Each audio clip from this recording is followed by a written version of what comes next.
Hello student, তোমরা যারা ক্যালকাটা ইউনিভার্সিটির আন্ডারে সেকেন্ড সেমিস্টারের ছাত্রছাত্রী আছো, এখন তোমাদের ইএনভিএস অর্থাৎ পরিবেশবিদ্যা সাবজেক্টের ক্লাস আছে।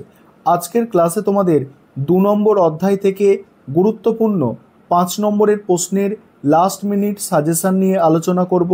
শুধু সাজেশান নয়, আজকের ক্লাসে তোমরা সাজেশানের সঙ্গে সঙ্গে অ্যান্সারগুলোও পাবে, অর্থাৎ প্রশ্নের উত্তরগুলোও তোমরা পেয়ে যাবে। আগে তোমরা প্রশ্নগুলো দেখে নাও যে 2 নম্বর অধ্যায় থেকে 5 নম্বরের যে প্রশ্নগুলো তোমাদের তৈরি করতে হবে।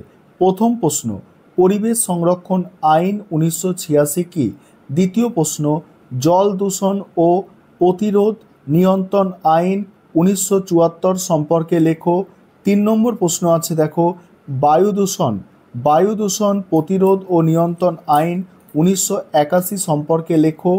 4 নম্বর প্রশ্ন আছে, বন্যপ্রাণী সুরক্ষা আইন 1972 সম্পর্কে লেখো। তারপরে 5 নম্বর প্রশ্ন, পরিবেশগত বিধি এবং প্রতিবিধান বাস্তবায়নের সমস্যা। আর 6 নম্বর প্রশ্ন আছে, মাল্টিক প্রোটোকল এবং কিয়োটো প্রোটোকল সম্পর্কে লেখো। এই 6টা প্রশ্ন তোমাদের দ্বিতীয় অধ্যায় থেকে 5 নম্বরের জন্য অতি অবশ্যই পরীক্ষার আগে দেখে যাওয়া দরকার। তার মধ্যে প্রথম 4টে প্রশ্ন মোস্ট ইম্পর্টেন্ট। এবারে প্রশ্নের উত্তরগুলো তোমরা এক এক করে দেখে নাও। প্রথম প্রশ্ন যেটা আছে, প্রথম প্রশ্ন আছে, পরিবেশ সংরক্ষণ আইন 1986 কি? পরিবেশ সংরক্ষণ আইন 1986 ভারত সরকারের একটি গুরুত্বপূর্ণ আইন, যা পরিবেশ রক্ষা এবং সংরক্ষণে গুরুত্বপূর্ণ ভূমিকা পালন করে। এই আইনটি 1974 সালে ভোপাল গ্যাস বিপর্যয়ের পর প্রণীত হয়, যা ভারতের ইতিহাসে অন্যতম মারাত্মক শিল্প দুর্ঘটনা ছিল। এই আইনের মূল লক্ষ্য হল পরিবেশের গুণমান উন্নত করা এবং পরিবেশ দূষণ নিয়ন্ত্রণে কার্যকর ব্যবস্থা গ্রহণ করা। তারপরে বলা হচ্ছে, দেখো, আইনটি পরিবেশ দূষণের বিরুদ্ধে একটি ব্যাপক কাঠামো প্রদান করে, যা বায়ু, জল এবং মাটি দূষণ প্রতিরোধে সহায়ক। এই আইনের আওতায় কেন্দ্র সরকারকে পরিবেশ সংরক্ষণের জন্য প্রয়োজনীয় পদক্ষেপ গ্রহণ করার ক্ষমতা দেওয়া হয়েছে। এছাড়া বিভিন্ন সংস্থা এবং ব্যক্তির দ্বারা পরিবেশের ক্ষতির জন্য কঠোর শাস্তি বিধান রয়েছে। তারপরে দেখো, পরের প্যারাটা দেখো, এই আইনের একটি গুরুত্বপূর্ণ দিক হলো এটি বিভিন্ন পরিবেশ সংক্রান্ত কার্যক্রমের জন্য কেন্দ্রকে গাইডলাইন নির্ধারণের ক্ষমতা প্রদান করে, যেমন শিল্প স্থাপনের জন্য পরিবেশগত অনুমোদন প্রক্রিয়া। সংক্ষেপে, পরিবেশ সংরক্ষণ আইন 1986 পরিবেশ দূষণ নিয়ন্ত্রণ ও সংরক্ষণে ভারত সরকারের একটি কার্যকারী হাতিয়ার, যা ভবিষ্যৎ প্রজন্মের জন্য পরিবেশকে সুরক্ষিত রাখতে সহায়ক। দ্বিতীয় প্রশ্ন আছে, জল দূষণ প্রতিরোধ ও নিয়ন্ত্রণ আইন 1974 সম্পর্কে লেখো। সেখানে কি বলা হচ্ছে, দেখো, জল দূষণ ও প্রতিরোধ নিয়ন্ত্রণ আইন 1974 ভারতের জলসম্পদ রক্ষা এবং দূষণ নিয়ন্ত্রণের জন্য একটি গুরুত্বপূর্ণ আইন।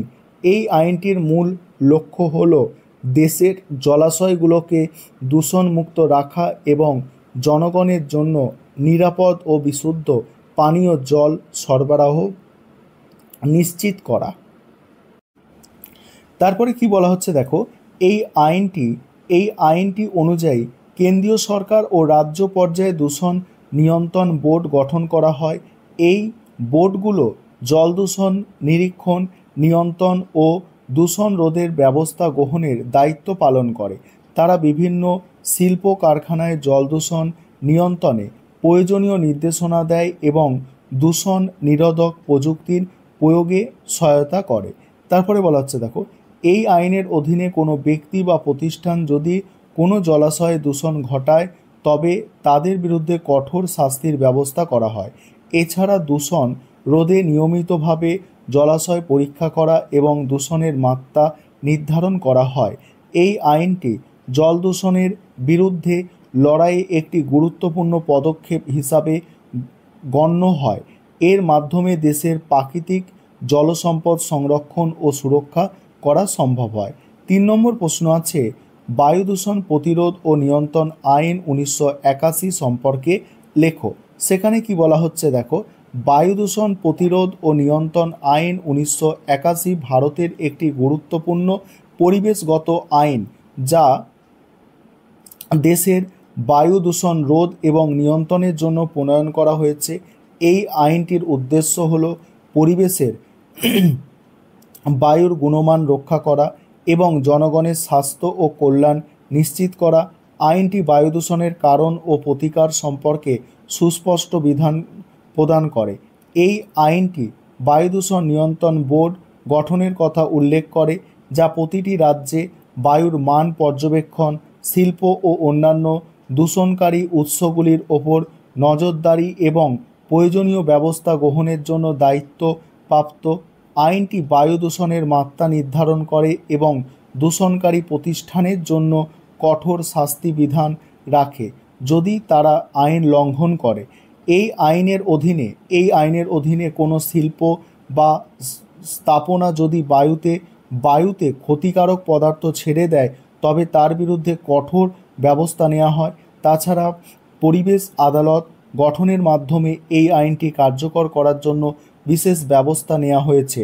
বায়ু দূষণ প্রতিরোধ ও নিয়ন্ত্রণ আইন 1981 পরিবেশ রক্ষা এবং জনগণের স্বাস্থ্য সুরক্ষার ক্ষেত্রে গুরুত্বপূর্ণ ভূমিকা পালন করে আসছে। এবারে আছে বন্যপ্রাণী সুরক্ষা আইন 1972। বন্যপ্রাণী সুরক্ষা আইন 1972 ভারতে বন্যপ্রাণী সংরক্ষণের জন্য অত্যন্ত গুরুত্বপূর্ণ আইন।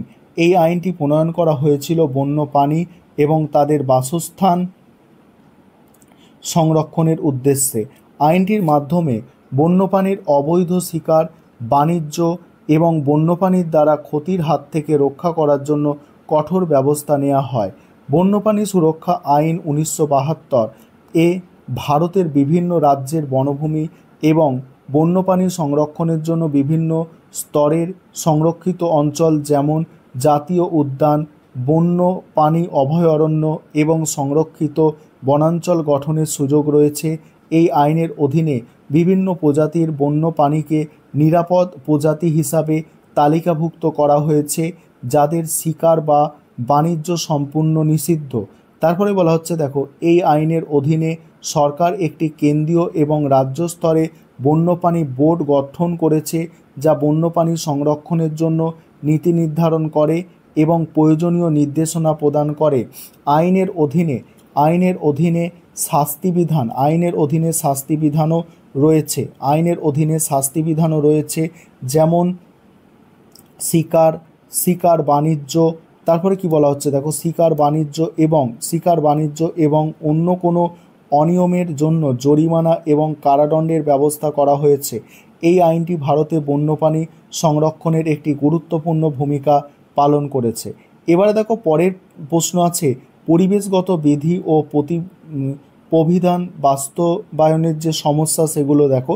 এখানে দেখো, এবারে তোমরা অ্যান্সারগুলো দেখে নাও, আর পরে তোমাদের বলছি না কারণ ভিডিওটা বড় হয়ে যাচ্ছে। প্রথমত দেখো, আইন প্রণয়ন ও বাস্তবায়নের মধ্যে বড় ফাঁক রয়েছে। অনেক ক্ষেত্রে আইনের কঠোরতার সত্ত্বেও তার প্রয়োগ অপতুল। এভাবে দ্বিতীয় পয়েন্ট আছে। তারপরে দেখো তৃতীয়, এরমভাবে তোমাদের লেখা আছে, ঠিক আছে, তৃতীয় আছে।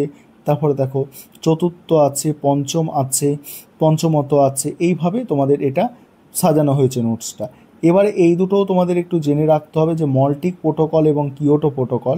মল্টিক প্রোটোকল হচ্ছে 1987 সালে গৃহীত হয়েছিল। এটি ওজোন স্তর সংরক্ষণের উদ্দেশ্যে একটি আন্তর্জাতিক চুক্তি। এই প্রোটোকলের মাধ্যমে ওই সিএফসি এবং অন্যান্য ওজোন স্তরের ক্ষতিকর রাসায়নিক পদার্থের উৎপাদন ও ব্যবহার ধীরে ধীরে বন্ধ করার সিদ্ধান্ত নেওয়া হয়। এর ফলে পৃথিবীতে ওজোন স্তরের রক্ষা করা সম্ভব হয়েছে, যা সূর্যের ক্ষতিকারক অতিবেগুনি রশ্মি থেকে জীবজগৎকে সুরক্ষা প্রদান করে। এবার কিয়োটো প্রোটোকল হচ্ছে 1997 সালে গৃহীত হয়। এটি একটি বৈশ্বিক উষ্ণায়ন এবং জলবায়ু পরিবর্তন প্রভাব কমানোর উদ্দেশ্যে গৃহীত একটি চুক্তি।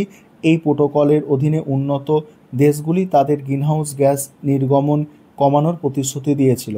তোমরা এই প্রশ্নের উত্তরটাও দেখে নাও। আরেকটা বিষয় তোমাদের শেষে এখানে বলবো, তোমাদের জন্য স্টাডি মেটেরিয়াল তৈরি করা হয়েছে। এখনও তোমরা যদি কেউ স্টাডি মেটেরিয়াল পারচেস করতে চাও, এই নম্বরে যোগাযোগ করে স্টাডি মেটেরিয়াল পারচেস করতে পারো। 91230000525218 এই নম্বরে তোমরা যোগাযোগ করে স্টাডি মেটেরিয়াল পারচেস করতে পারো। আর আমাদের কিন্তু নোটসের কোয়ালিটি যথেষ্ট উন্নত এবং সঙ্গে সঙ্গে কিন্তু প্রশ্নের যে উত্তরগুলো সেগুলো কিন্তু খুব সহজ সরল ভাষায় লেখা হয়েছে, যাতে তোমরা দু একবার দেখলে মনে রাখতে পারো এবং পরীক্ষায় লিখে আসতে পারো।